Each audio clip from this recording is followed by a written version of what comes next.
E se a história dos Cavaleiros Templários, aquela ordem de monges guerreiros envolta em ouro e glória, não encontrou seu fim nas chamas da perseguição em 1307?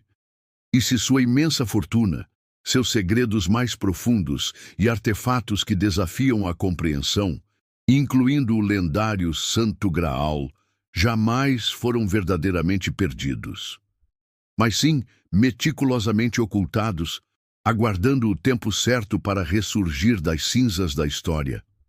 Prepare-se.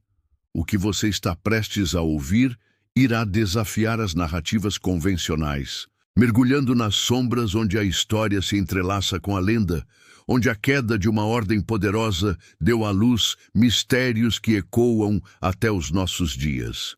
Esta é a saga não contada do nascimento das lendas templárias. No alvorecer do século XII, a Ordem dos Pobres Cavaleiros de Cristo e do Templo de Salomão, ou simplesmente Cavaleiros Templários, emergiu das brumas das Cruzadas. Sua missão original, proteger os peregrinos cristãos na Terra Santa. Contudo, em menos de 2 décadas, eles se transformaram em uma das instituições mais ricas e influentes da cristandade. Com isenções papais, vastas doações de terras e uma rede bancária pioneira que se estendia por toda a Europa e além, os templários acumularam um poder que rivalizava com o de reis e nações.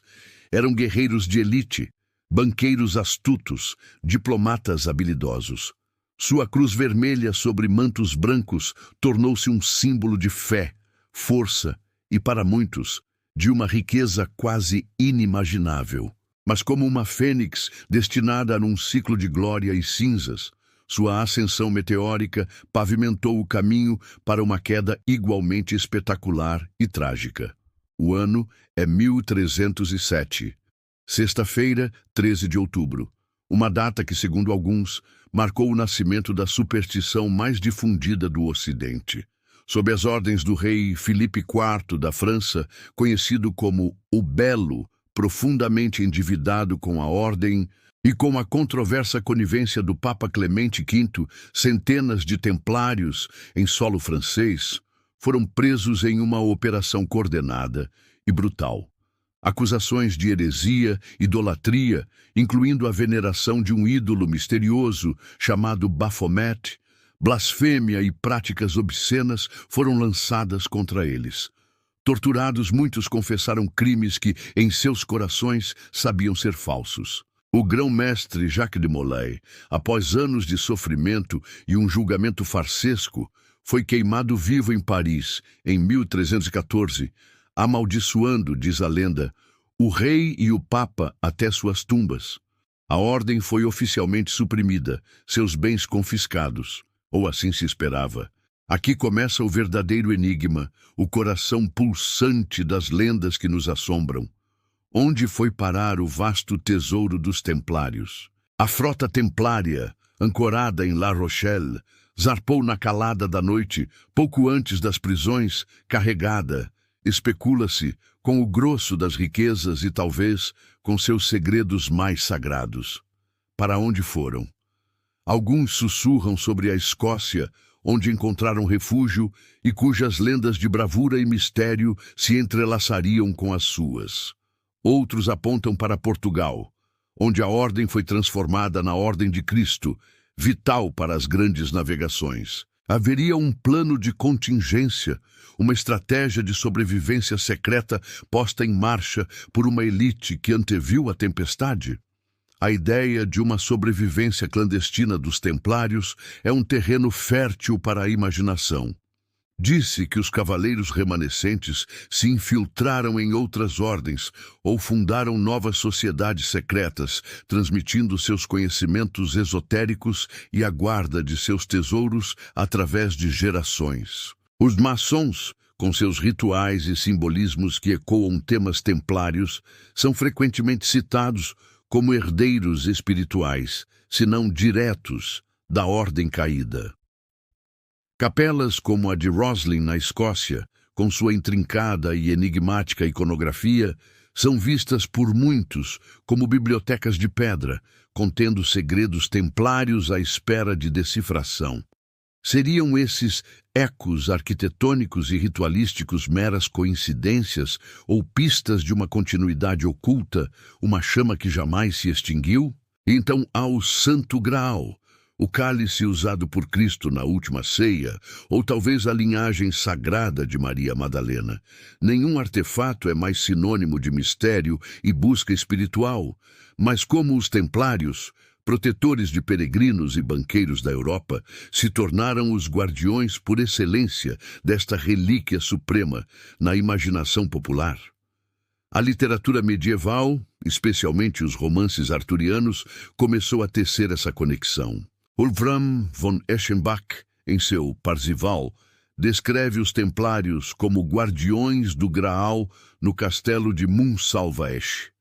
Seria uma ficção poética, ou o reflexo de uma crença mais profunda, talvez baseada em conhecimentos que a ordem realmente possuía, adquiridos durante suas escavações sob o Templo de Salomão em Jerusalém?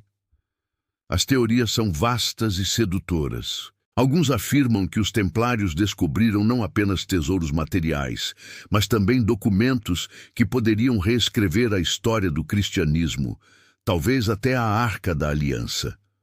O próprio conceito de um tesouro templário transcende o ouro e a prata. Fala de conhecimento perdido, de poder espiritual, de relíquias capazes de alterar o curso da humanidade. Locais como a Oak Island, no Canadá, com seu poço do dinheiro aparentemente impenetrável, ou a pequena vila de Rennes-le-Château, na França, com seu padre misteriosamente rico e seus pergaminhos codificados, tornaram-se epicentros modernos da caça ao tesouro templário, alimentando documentários, livros e uma febre que parece não ter fim. A verdade é que a supressão abrupta e violenta dos templários criou um vácuo, um terreno fértil onde a semente da lenda pôde germinar e florescer de forma exuberante. A riqueza que desapareceu, os segredos que foram silenciados à força, a própria injustiça de sua queda, tudo isso contribuiu para a mitificação da ordem. Eles se tornaram o arquétipo do guardião traído, do portador de segredos antigos, do mártir cuja verdade ainda clama por ser revelada. A figura do templário transcendeu a história, tornando-se um símbolo potente no folclore, na literatura esotérica e na cultura popular. Desde os romances de Dan Brown até os jogos de vídeo, a sombra do cavaleiro com a cruz pátia projeta-se longa e profunda. O mistério em torno da queda dos templários e de suas supostas riquezas e artefatos sagrados não é apenas uma nota de rodapé na história medieval. É um testemunho do poder duradouro da narrativa da necessidade humana de encontrar significado e maravilha, mesmo nas tragédias mais sombrias. A conexão com o Santo Graal, real ou imaginária, apenas amplifica essa aura, tocando em anseios espirituais profundos. Talvez o maior tesouro que os templários nos legaram não seja de ouro ou pedras preciosas, mas sim o próprio enigma que eles se tornaram. Um convite perpétuo à exploração, à especulação e ao questionamento dos limites entre o conhecido e o desconhecido. As lendas nascem onde os fatos se calam, e no silêncio imposto aos templários, um universo de possibilidades continua a se expandir, fascinando e inspirando cada nova geração a procurar pela verdade oculta. O legado deles não está apenas nas pedras antigas ou nos cofres vazios, mas na chama da curiosidade que acenderam, uma chama que arde intensamente até hoje. Se você, como nós, é um explorador dos grandes mistérios da história, se a busca por conhecimento oculto e tesouros perdidos inflama sua alma, então você está no lugar certo. Inscreva-se em nosso canal e junte-se à nossa comunidade de investigadores do desconhecido. Cada lenda tem uma origem, cada segredo anseia por ser revelado. Qual aspecto do legado templário mais te fascina? Você acredita que o Santo Graal ainda espera para ser encontrado? Compartilhe suas teorias e pensamentos nos comentários abaixo. E não se esqueça de ativar as notificações, pois nossa jornada pelos corredores secretos do tempo está apenas começando. A verdade está lá fora, ou talvez enterrada em algum lugar, esperando pelo olhar mais atento